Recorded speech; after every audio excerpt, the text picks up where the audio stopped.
Je n'ai jamais laissé personne me dire ce que j'étais capable d'accomplir. Je n'ai jamais laissé personne me dire que je n'étais pas capable de faire quelque chose. Je l'ai fait.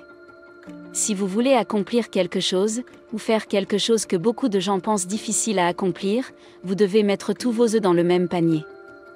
Il faut mettre tous ces œufs dans le même panier, et il n'y a pas de compromis possible. C'est une chose tellement étrange. Il y aura des moments où vous réussirez, où vous perdrez votre temps à douter de votre réussite ou de votre échec. Mettez un pied devant l'autre, contrôlez ce que vous pouvez contrôler. Ensuite, vous verrez le résultat. Si vous gagnez, tant mieux, mais vous devrez vous réveiller le lendemain et recommencer le voyage. Si vous perdez, vous aurez la chance de vous réveiller le lendemain et de recommencer le voyage. Si vous voulez atteindre un niveau supérieur, si vous voulez faire quelque chose d'excellent, vous devez être excellent tout le temps. C'est un mode de vie.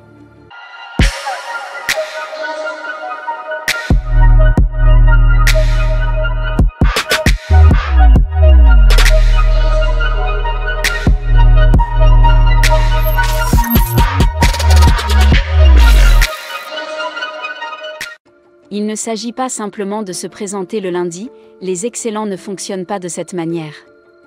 Il faut être excellent tout le temps.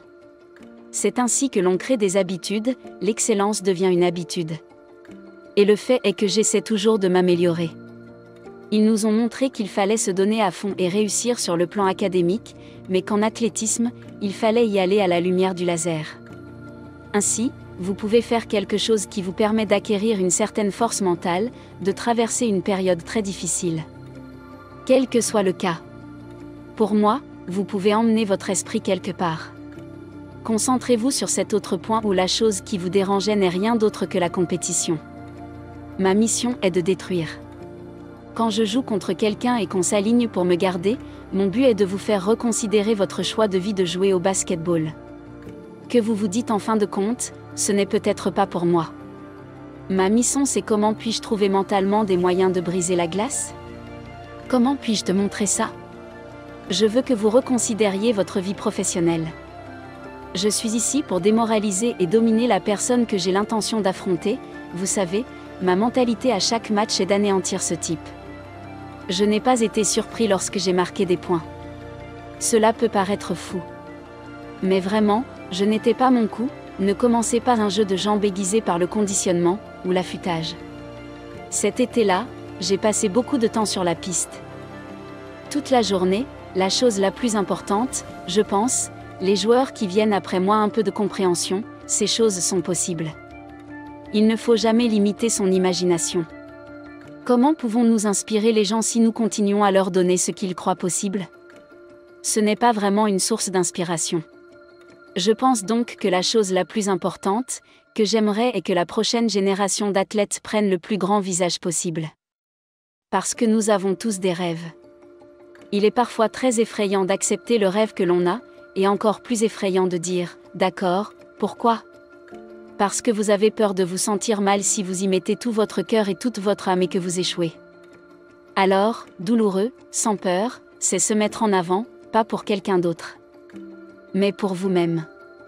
Je pense que la définition de la grandeur est d'inspirer les gens à côté de vous, c'est-à-dire comment pouvez-vous inspirer une personne pour qu'elle inspire à son tour une autre personne qui, à son tour, inspire une autre personne. C'est un trait de caractère, car rien n'est éternel. Et je pense que c'est le défi que nous devons relever en tant que personne, trouver comment notre histoire peut avoir un impact sur les autres et les motiver à créer leur propre grandeur. Il y a beaucoup de gens qui jouent leur argent durement gagné pour venir vous voir faire votre travail, c'est-à-dire être en forme. C'est votre travail d'être suffisamment fort pour être performant à ce niveau, chaque soir. Et en tant que compétiteur, je ne me dérobe pas pour être quelque chose que je peux apporter à la prochaine génération, c'est d'avoir cette curiosité constante. Il faut continuer à poser des questions. Et essayer de comprendre pourquoi les choses arrivent. Parce que nous comprenons pourquoi les choses se sont produites. Et vous comprenez comment faire de la façon dont nous l'avons abordé. De la même façon que nous abordons la vie. On fait ce qu'il faut. Vous faites le bon jeu. On fait ce qu'il faut. La vie, c'est la même chose. Qu'est-ce que votre cœur vous pousse à faire? Et vous le faites? Cela semble si simple. Parfois, les choses les plus simples sont les plus difficiles à faire. Ce que j'ai appris, c'est qu'il faut toujours continuer, quoi qu'il arrive, la tempête finit par se terminer et il faut s'assurer d'être prêt. Vous aviez une belle citation qui disait qu'il faut se reposer à la fin, pas au milieu. Et c'est quelque chose que je vis toujours. Je ne vais pas me reposer, je vais continuer à pousser maintenant. Il y a beaucoup de réponses que je n'ai pas, même des questions que je ne connais pas, mais je vais continuer à avancer. Et profiter de la vie est trop courte pour s'enliser et se décourager, il faut continuer à avancer, il faut continuer à mettre un pied devant l'autre, sourire et continuer à rouler. Ma philosophie était très simple.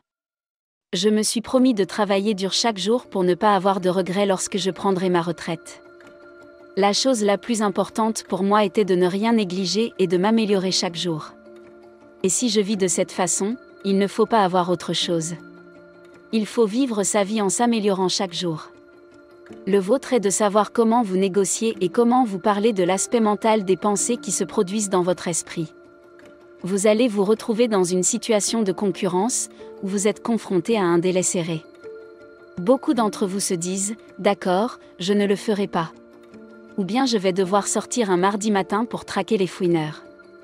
Et puis vous avez ces conversations ? Êtes-vous en mesure de négocier pour éviter que cette petite voix ne vous dise que ce n'est pas si important ? Ou bien cette petite voix prend elle le dessus ? Je pense que c'est ce qui différencie les gens qui font de grandes choses de ceux qui n'en font pas. Si vous faites quelque chose, faites-le au mieux de vos capacités. Peu importe ce que c'est, vous allez le faire et le faire au mieux de vos capacités. Quand tu trouves ce que tu aimes, la vie prend tout son sens. En vous levant le matin, la vie prend tout son sens. Trouvez ce que vous voulez vraiment faire, comme vous réveillez le matin, et je suis excitée à l'idée d'aller faire ça. Mais si vous trouvez ce que vous aimez faire, vous vous réveillez chaque matin avec un but précis. Si vous aimez ce que vous faites, c'est que cela vous rend heureux. Tous les efforts et la persévérance seront récompensés. Et c'est là toute l'astuce pour trouver ce que vous aimez faire. Réveillez-vous le matin, enthousiaste à l'idée de travailler, si vous avez le sentiment que vous faites vraiment quelque chose avec John. Je ne négocie pas avec moi-même. Je me suis dit que je voulais être l'un des meilleurs joueurs que j'ai jamais joué. C'est le marché. Je dois me débrouiller tout seul. C'est le marché. C'est le contrat. Ce n'est pas négociable. J'étais sur les rails à 4h30 du matin. En plein milieu. Je me disais, Émilie est vraiment fatiguée, ils sont vraiment blessés. Et puis je me suis dit, qu'est-ce qu'un lâcheur ? Est-ce qu'il s'arrête simplement ? Comment ça marche ? Comme, arrêtons tout de suite, qu'est-ce que ça fait ? La deuxième place ? Je veux vous dire quelque chose, quand vous avez un rêve, la seule chose dont vous devez vous méfier, c'est de ceux qui essaient d'écraser votre rêve. Et vous ne pouvez pas permettre que cela se produise. C'est votre plus grand défi. Je vous mets donc au défi de réaliser votre rêve, d'aller jusqu'au bout et d'être légendaire. Et vous avez raison. La confiance vient de la préparation. Lorsque le match est lancé, je ne me demande pas de faire quelque chose que je n'ai pas fait des milliers de fois auparavant, n'est-ce pas ? Et donc, dans ces moments-là, si j'ai l'impression d'être glacé ou nerveux, parce que je l'ai fait des milliers de fois auparavant, le facteur clé pour moi était de savoir si j'étais prêt ou non. C'est le fait que si je n'étais pas prête, j'étais déterminée à trouver le moyen de l'être. Et en fin de compte, même si j'étais prêt, je devais encore m'améliorer. C'est vrai ? Le travail ne va donc pas s'arrêter. Le message est toujours d'aller sur le terrain et il n'y a pas de l'être une fois que le match commence. Et une fois que l'entraînement commence. Et vous êtes dans ce mode, tout est un jeu. Et votre approche de chaque entraînement, de chaque match avec ce genre de mentalité se répercute sur le reste des dieux. Le reste de l'unité adopte alors la même approche et la même intensité, mais cela commence par le sommet. Le plus important, c'est que vous deveniez la meilleure version de vous-même. C'est la clé. Vous vous améliorerez chaque jour. Êtes-vous meilleur aujourd'hui qu'hier ? La réponse est oui. Et vous êtes sur la bonne voie. C'est ça la mentalité Mamba, s'améliorer chaque jour. Parfois, ton corps te fait mal, tes jambes te font mal. C'est comme ça qu'on s'améliore. La seule façon de s'améliorer et de se dépasser, ce qui signifie que l'on est capable de faire ce que l'on veut à la fin de chaque journée, de le faire à la fin de chaque journée. Vous vous regardez dans le miroir et vous vous demandez si je me suis amélioré aujourd'hui. Si la réponse est oui. Et vous faites cela pendant 5 ans, 10 ans, 15 ans, vous imaginez le résultat? À quel point allez-vous vous améliorer? Vous améliorez-vous chaque jour? Telle est la question. Il s'agit d'avancer à petits pas. Il ne faut pas essayer de tout faire en un jour ou en une semaine.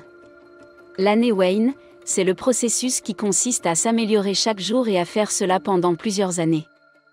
C'est alors que l'on crée le chef-d'œuvre, peu importe l'entorse à la cheville. L'enfant, donc ma prochaine nièce, regarde en essayant de s'inspirer. C'est mon message. Ne regardez pas ce que j'ai fait, mais plutôt comment je l'ai fait. Comment vous pouvez vraiment transférer cela à n'importe quelle profession à l'unisson? C'est la mentalité Mamba. On espère que vous avez aimé la vidéo. N'oubliez pas de vous abonner si vous êtes nouveau sur notre. Et aussi activez votre cloche de notification pour ne rien rater. À la prochaine. Vivre et non survivre. Soyons prospères.